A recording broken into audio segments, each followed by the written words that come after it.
لوگوں سے عزتیں تلاش کرتے ہو تو وہ کیا تمہیں عزت دیں گے؟ وہ تو کل اچھا کہتے ہیں، پرسوں برا کہنے لگ جاتے ہیں۔ لوگوں کے سامنے گڈ بک میں آنا چاہو گے تو وہ تو سویرے تمہارے بارے میں کچھ کہیں گے، شام کچھ اور کہیں گے۔ اپنی روحانی زندگی آباد کریں، اپنے مسلح کو وقت دیں، اور دنیا سے چھپ کر اس موبائل کو بند کر کے اور اپنے آپ سے بھی چھپ کے اور تنہا ہو کے چھپا کے سارا کچھ اپنے آنسو اپنے رب کی بارگاہ میں پیش کریں، اس کے حضور حاضری دیں۔ سنو نا ترمذی کی حدیث، اور اسے یاد رکھنا، نبی پاک علیہ السلام نے فرمایا اپنے دکھ لوگوں کے سامنے نہ بیان کرنا، سیٹھوں نوابوں کو نہ بتاتے پھرنا، دنیا داروں کے سامنے جا کے نہ رونا کہ میں تکلیف میں ہوں۔ فرمایا اگر دنیا داروں کو دکھ بتاؤ گے رب تمہیں کبھی غنی نہیں کرے گا۔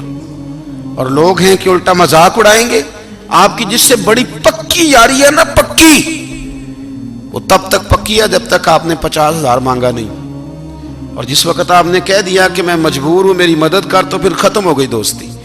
لوگوں کی تعلقات آپ کے ساتھ تب تک ہیں جب تک آپ ان سے کوئی ضرورت وابستہ نہیں کرتے۔ کریم محبوب فرمانے لگے بندوں کے سامنے دکھ نہ بیان کرنا، اللہ تجھے کبھی غنی نہیں کرے گا۔ تو اپنے دکھ اپنے رب کو بتا، تو دعائیں مانگ، تو اس کی بارگاہ میں حاضر ہو، تو اس کے حضور عرض کر۔ فرمایا اپنے دکھ اپنے رب کو بتا، وہ جلدی کرے یا دیر سے کرے تجھے ساری دنیا سے بے نیاز کر دے گا، تجھے کسی کا محتاج نہیں رہنے دے گا۔ اپنے مسلح کو، اپنی دعاؤں، ایک بزرگ فرماتے ہیں میں نے دعا مانگنے کا طریقہ اپنی بیوی سے سیکھا،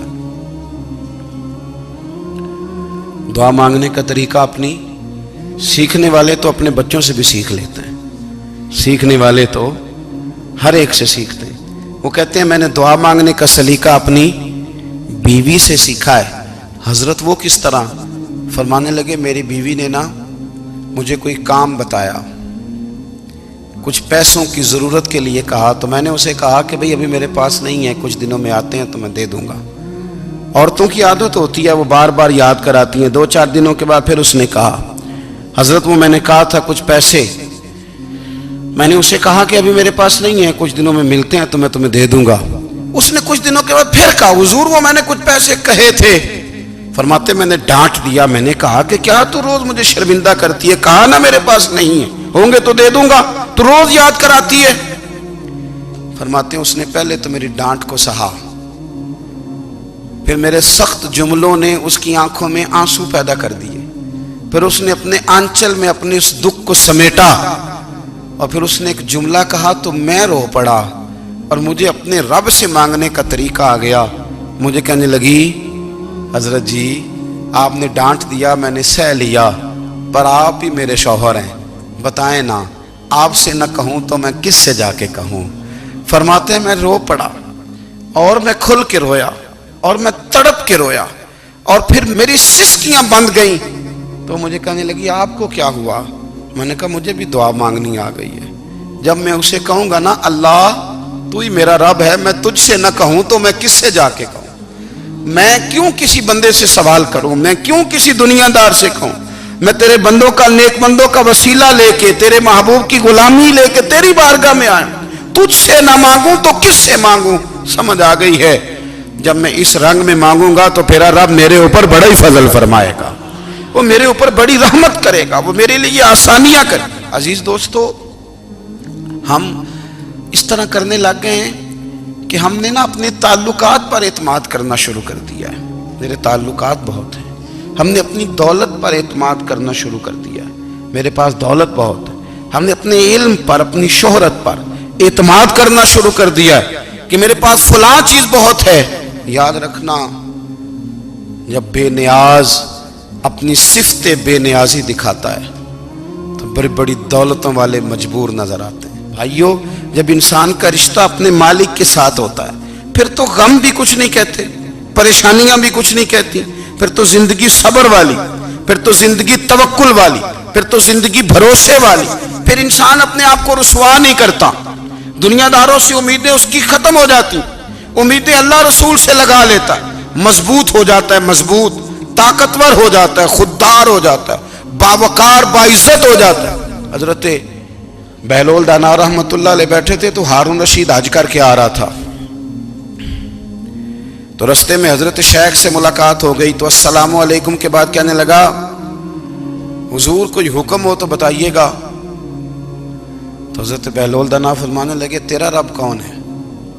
اس نے کہا اللہ. تو فرمایا میرا کون ہے؟ کہا اللہ. فرمانے لگے تو بڑا ہی بیوقوف ہے، کیا تو یہ سمجھتا ہے کہ رب ہارون رشید کو تو دے گا اور بہلول دانا کو بھول جائے گا؟ تیرا بھی وہی رب ہے، میرا بھی وہی رب ہے. اس نے اگر تجھے دے کے آزمایا ہے تو ہو سکتا ہے مجھے نہ دے کے آزما رہا ہو. جب اس کی حکمت کے تقاضے ہوں گے تو عطا کرے گا اور دے گا. تو جا اپنا کام کر. بھائی اپنی روحانی زندگی، اپنی عبادات، اپنے وظائف، اپنے روزمرہ کے معاملات، اپنی دعائیں، اپنا استغفار.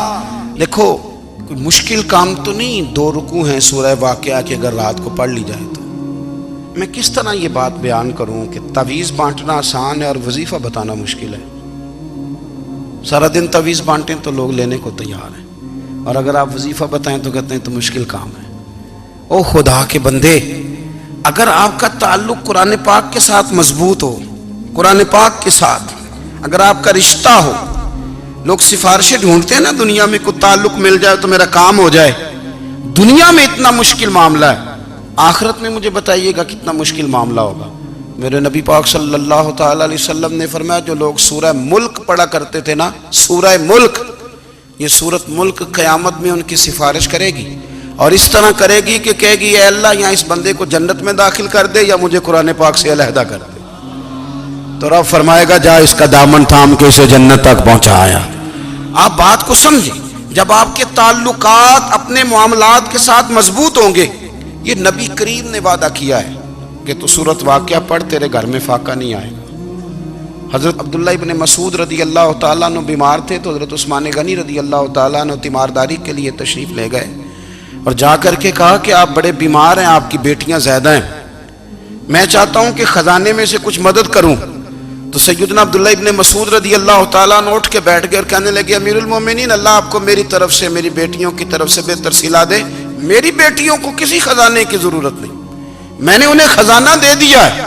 کہا جناب آپ نے کون سا خزانہ دیا ہے، میں آپ کے مالی معاملات کو جانتا ہوں. تو فرمانے لگی امیر المومنین، میرے نبی کریم نے فرمایا ہے جو سورت واقعہ پڑھے اسے کبھی فاقہ نہیں آتا. میں نے بیٹیوں کو یاد کرا دی ہے، یہ خزانہ میں نے انہیں دے دیا ہے. وہ سارے والدین سنیں جو بیٹیوں کے لیے پریشان رہتے. حضرت عبداللہ ابن مسعود نصیحت کر رہے ہیں، فرمانے لگے میں نے سورت واقعہ یاد بھی کرا دی ہے، پڑھنے کی عادت بھی ڈال دی ہے. حضور نے فرمایا ہے جو سورت واقعہ پڑھے اسے فاقہ نہیں آتا. کہنے لگے چاند تو اپنی جگہ چھوڑ سکتا ہے، سورج گر سکتا ہے، تارے ٹوٹ سکتے ہیں، پر مدینے والے رسول کی بات غلط نہیں ہو سکتی. حضور نے فرمایا فاقہ نہیں آئے گا تو انشاءاللہ کبھی بھی نہیں آئے گا. کرنے کا کام یہ ہے کہ ہم اپنے معاملات، اپنی عبادات، اپنی دعائیں، کبھی 10 منٹ عادت ہو جائے نا دعا مانگنے کی علیحدہ سے رات کو. حضور نے فرمایا جو فرض نماز کے بعد دعا مانگے اللہ اس کی قبول کر لیتا ہے. نبی پاک صلی اللہ تعالی علیہ وسلم نے فرمایا اللہ مسافر کی دعا قبول فرماتا ہے. حضور نے فرمایا اللہ مظلوم کی دعا قبول فرماتا ہے. حضور نے فرمایا بیمار سے دعا کراؤ اللہ اس کی دعا قبول فرماتا ہے. میرے نبی پاک نے فرمایا ماں باپ جب بھی اولاد کے لیے ہاتھ اٹھائیں، ویسے تے بلے شاہ تو آسمانی اڈ دیا ہی پھڑ دیں، جڑا گھر بیٹھا انہوں بڑھیا ہی نہیں. حضور فرمانے لگے ماں باپ جب بھی اولاد کے لیے دعا فرمائیں اللہ ان کی دعا کو قبول کرتا ہے. آپ اپنا تعلق بنائیں دعا کے ساتھ، عبادت کے ساتھ، مصلی کے ساتھ رشتہ بنائیں، استغفار پڑھیں. صلاح الدین ایوبی صلیبی جنگوں میں تھے، رات کو مسجد اقصیٰ میں نماز پڑھی تو پریشان تھے. ایک بزرگ سے ملاقات ہوئی تو وہ کہنے لگے کہ آپ بڑے پریشان ہیں. کہنے لگے حضور پریشان اس لیے ہوں کہ پہلے ہی مسلمان کمزور ہے، اب میں نے سنا ہے دشمن کا ایک بحری بیڑا وہ جنگی سامان سے بھرا ہوا آ رہا ہے، تو اب ان کے پاس اور تلواریں اور نیزے آ جائیں گے، مسلمانوں کے پاس پہلے ہی وسائل کی کمی ہے، پریشان ہو کس طرح کر کے مقابلہ کریں گے. یہ بات کہتے ہی صلاح الدین ایوبی نے بزرگوں سے کہا حضور آپ بھی دعا کرنا. دعا کی بڑی طاقت ہے. میرے نبی پاک نے فرمایا دعا مومن کا ہتھیار ہے. دعا مومن کا. حضور نے فرمایا تقدیر کو سوائے دعا کے کوئی چیز نہیں بدل سکتی. دعا مومن کا ہتھیار ہے. یہ کافر کے پاس کوئی نہیں، یہ ہتھیار ہے مومن کا. اللہ کرے آپ کو سمجھ آئے. پھر سنیں، کئی بار کہہ چکا ہوں یہ ہتھیار ہے. کافر کے مقابلے میں جو تیرے پاس سب سے بڑا ہتھیار ہے وہ دعا ہے. دعائیں کرانی چھوڑ دی، کرنی چھوڑ دی، لینی چھوڑ دی.